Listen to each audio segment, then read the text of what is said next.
நான் villain character தனி ஒருவன் கூட நினைக்கவே இல்லை. வில்லன் கேரக்டர் நான் ஒரு குட் புக்ஸ்லேயே இல்லை. என் பையன் ஆக்சுவலாக ரவியோட பெரிய ஃபேன்.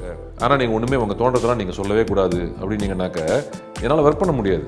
ஒப்பீனியனே இல்லாமல் நிறைய பேர் இருப்பாங்க. இல்லை என்ன ஒப்பீனியனே தெரியாமல் இருக்கும். அவனுக்கு ஒரு ஒப்பீனியன் இருக்குது. At least he has an opinion.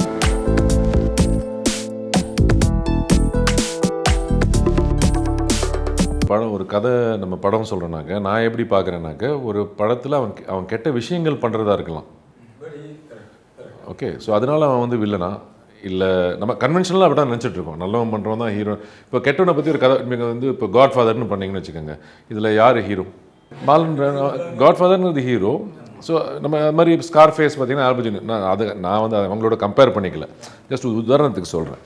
So நம்ம எப்படி அது ஹீரோ வில்லன் அப்படின்னு பார்க்கக்கூடாது. ஒரு படத்தில் வந்து 5 பேர் இருக்காங்கன்னா 5 பேரும் முக்கியமான ஒரு கேரக்டர்ஸ் தான். எப்படி அந்த ஸ்டோரி கான்ட்ரிபியூட் பண்ணாங்க, இந்த 5 பேரோட ஸ்டோரியில் எந்த ஸ்டோரி நம்ம வெளிப்படுத்துகிறோம், ஆடியன்ஸ் எதை ஃபாலோ பண்ண வைக்கிறோம் அப்படின்ற ஒரு நோக்கத்தில் தான் நான் படத்துலையும் நடிக்கிறேன். அண்ட் அதான் ஒரு படத்தோட நோக்கமாகவும் இருக்கணும்.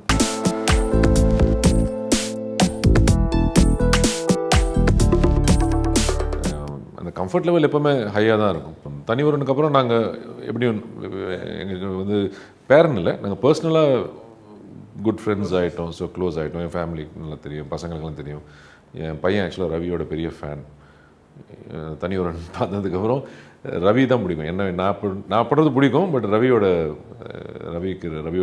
ஒர்க்கு, ரவியோட இது ரொம்ப பிடிக்கும் அவருக்கு. அண்ட் ஸோ பர்சனலாக கம்ஃபர்ட் லெவல் இருக்கும். ஸோ இது மாதிரி ஒரு மல்டி ஸ்டார் காஸ்ட் இது பண்ணும்போது கம்ஃபர்ட் லெவல் இல்லாட்டி ரொம்ப கஷ்டம்.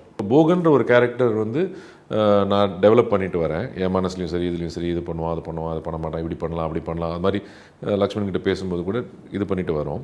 இப்போ அந்த கேரக்டர் என் மனசில் ஃபுல்லாக நிற்கிறதுனால நான் ஸ்வாப் பண்ணுறேன் இல்லையா, அப்போது ரவி அதை பண்ணணும். கரெக்ட் இல்லையா? ஸோ இப்போ ரவி வந்து நான் இந்த சீனில் கூட நம்ம அந்த ஜெயிலில் வர சீன் இருக்கு இல்லையா, ஸோ அந்த சீனில் கூட இது மாதிரி அந்த சீன் அதில் வந்து சில லைன்ஸ்லாம் நான் சொன்ன ரவி என்னை கட்டி போட்டிருக்காங்க. ஆக்சுவலாக இது உன்னோட சீன் இது. ஸோ இது மாதிரி சொன்னால் இந்த கேரக்டர் நான் அந்த கேரக்டர் மாதிரி நான் யோசிக்கிறேன் இல்லையா, எனக்கு நான் முதல்ல வந்து ஸோ எனக்கு என்ன தோணுதோ அது அந்த அந்த கேரக்டர் நல்லா வரணும்னு என்ன தோணுதோ அதை நான் ரவிக்கிட்ட ஷேர் பண்ணிக்குவேன். அண்ட் அந்த பாடி லாங்குவேஜ்லாம் நான் தானே டெவலப் பண்ணி வச்சேன். ஸோ அந்த பாடி லாங்குவேஜ் ரவிக்கும் ஷேர் பண்ணி ஆகணும்ல. எனக்கு அந்த கேரக்டர் வந்து கன்வின்சிங்காக இருக்கணும். ஸோ அதுக்கு என்னால் முடிஞ்சது என்ன பண்ண முடியுமோ அதை நான் இது பண்ணுவேன். நாங்கள் அந்த வண்டியில் இருந்த டான்ஸிங் இது இருந்துச்சு. ஸோ அது வந்து ரவி தான் ஃபுல்லாக கோரியோகிராஃப் பண்ணாப்புல. நான் சொன்னேன், ரவி என்கிட்ட வந்து டான்ஸ் பண்ணுறதெல்லாம் என்ன கேட்க, நான் என்ன வேணால் பண்ணுறேன், என்ன முடியுமோ அது பண்ணுறேன், பட் நீ சொல்லு என்ன பண்ணணும்னு சொல்லு. இந்த சாங் ஏதோ 2-3 சாங் வச்சுருந்தாங்க. ஆக்சுவலாக படத்தில் வந்த சாங்லாம் இல்லை, வேறு ஏதோ சாங்க்கு ஆடிட்டு இருந்தோம். வேறு ஏதோ சாங்ஸ்லாம் வந்துட்டு இருந்துச்சு. ஸோ அந்த சாங்ஸ் அந்த பாட்டில் இந்த காரில் கேட்போம் இல்லையா, பாட்டு கேட்டு.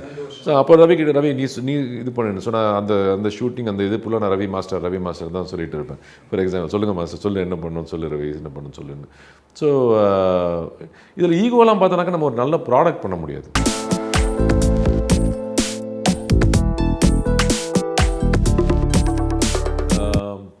சதுரங்க வேட்டை 2 பண்ணிகிட்ருக்கேன். ஸோ அது வந்து இப்போ ஆல்மோஸ்ட் 60% ஓவர் ஆகிருக்கு. அப்புறம் செல்வா சார் புதையல் ஒரு படம் பண்ண முன்னாடி செல்வாவோட அவரோட வணங்காமுடின்னு ஒரு ப்ராஜெக்ட் பண்ணிகிட்ருக்கோம்.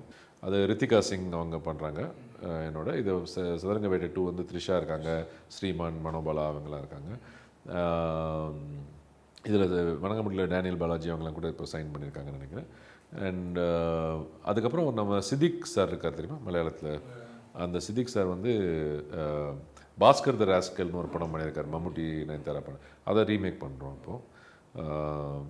ஸோ அது அப்புறம் சில மற்ற பேச்சுகள் போயிட்டுருக்கு. ஸோ அட்லீஸ்ட் இந்த 3 ப்ராஜெக்ட்ஸ் கன்ஃபார்ம்டாக.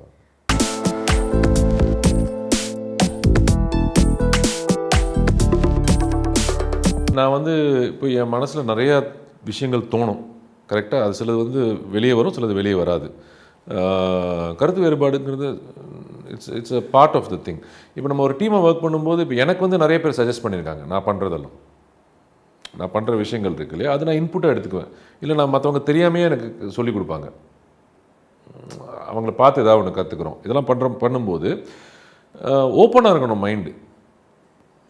அண்ட் டிசைட் பண்ணுறது நீங்கள் தான்.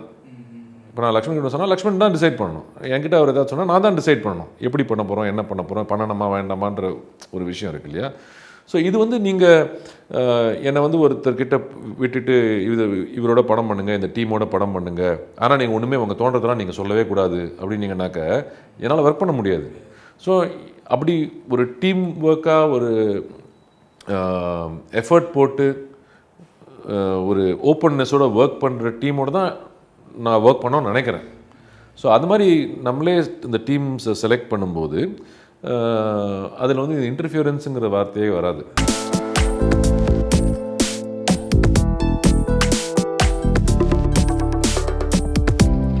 எனக்கு தைரியமே வரல. எனக்கு தைரியம் எப்போ வந்துச்சுனாக்க இந்த மாதிரி ஒரு சப்ஜெக்டை தொடர்றதுக்கு ஒரு எழுத்தாளருக்கு தைரியம் இருந்துச்சு. அந்த எழுத்தாளர் வந்து படமாக பண்ணலான்னு சொல்கிறது ஒரு ப்ரொடியூசருக்கு தைரியம் வந்துச்சு. நான் மட்டும் கோழை மாதிரி ஏன் பண்ணாமல் இருக்கேன் இது அப்படின்னு எனக்கு தோணுச்சு. சத்தியமாக நான் சொல்கிறேன். ஸோ நான் மூணு மாதமாக நான் ஒத்துக்கவே இல்லை. எனக்கு தெரியும் அது கமர்ஷியலாக வந்து போகாதுன்ற விஷயம் தெரியும். பட் அதை நோக்கி நான் எப்போவுமே நான் வந்து கமர்ஷியலாக பண்ணுறது தான் நான் பண்ணுவேன்லாம் நான் இது பண்ணதில்லை. ஸோ ரொம்ப நாள் யோசிச்சுட்டு இருந்தேன். அப்புறம் ஒரு ஸ்டேஜில் தோணுச்சு, நான் வந்து இதை நடிக்க போகிறேன். இது எனக்கு டிஸ்கம்ஃபர்ட்டை ஓவர் கம் பண்ணி நடிக்கிறது தான் பெரிய விஷயம். ஸோ எனக்கு பர்சனலாக இது ஒரு சேலஞ்ச். Very simple. இப்போ நம்ம போகனில் ஒரு விஷயம் பண்ணுறோம், பர்சனலாக நம்ம அதை பண்ண போகிறது இல்லை. ஓகே, பட் அது வந்து ஒரு நடிப்பு ஒரு சேலஞ்ச் அப்படின்னு எடுத்து பண்ணுறோம். அந்த கான்ஃபிடன்ஸ் இதில் வர மாட்டேங்குது. ஸோ அதனால தான் ஓகேன்னு சொன்னேன்.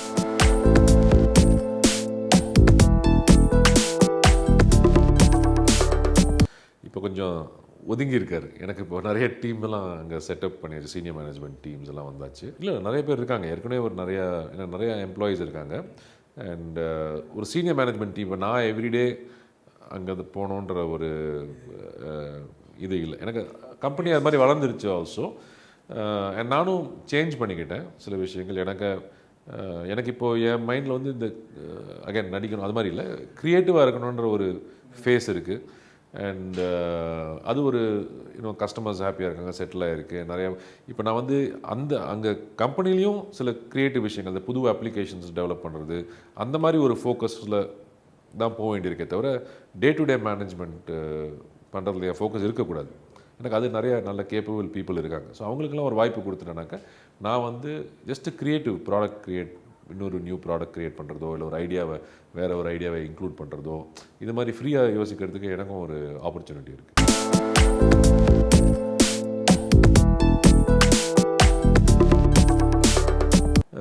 எப்படி செலிப்ரேட் பண்ணலாம் ஃபோன் பண்ணுவாங்க. நான் செலிப்ரேட் பண்ணேன், எனக்கு 2 நாள் தூங்கணும் போல இருக்குன்னு.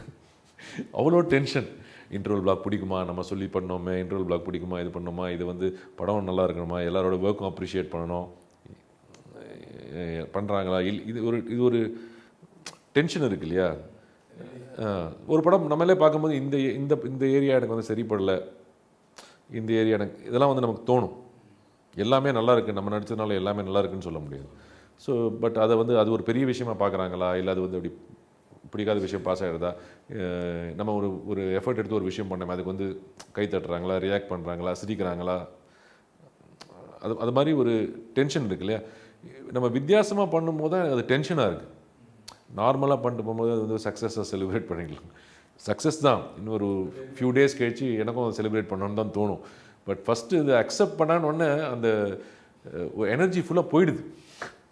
அப்பாடா அப்படின்ற மாதிரி படுத்து தூங்காமல் இருக்குது சார். டென்ஷன் எனக்கு நீங்கள் வந்து இது பண்ணும்போது என்ன இது மாதிரி பண்ணியிருக்கான் அப்படின்னு சொல்கிறதுக்கு வாய்ப்பு இருக்குது. சேஃபாக பண்ணலாம் நம்ம எதுவுமே. ஸோ திட்டுறதுக்கு நிறைய வாய்ப்பு இருக்குது. அது நடக்கும் எப்போ அது ஒரு நாளைக்கு.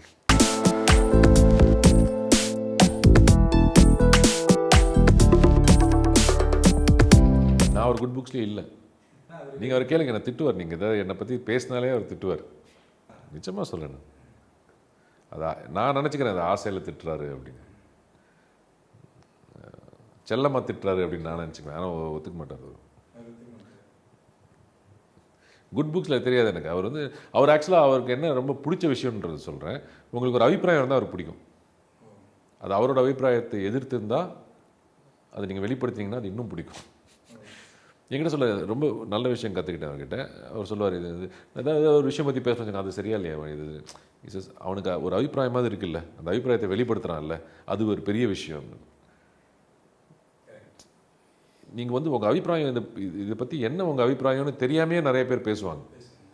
பட் அவன் சொன்னான் தைரியமாக ஒரு அபிப்பிராயம், அந்த அபிப்பிராயத்தை நீங்கள் வந்து ஒத்துக்கணுன்றது இல்லை, அது உங்களுக்கு பிடிச்சிருக்கலாம் பிடிக்காமல் இருக்கலாம், பட் அவனுக்கு ஒரு அபிப்பிராயம் இருக்குது, அதான் வெளிப்படுத்துகிறான். அது இண்டிவிஜுவாலிட்டி இல்லையா?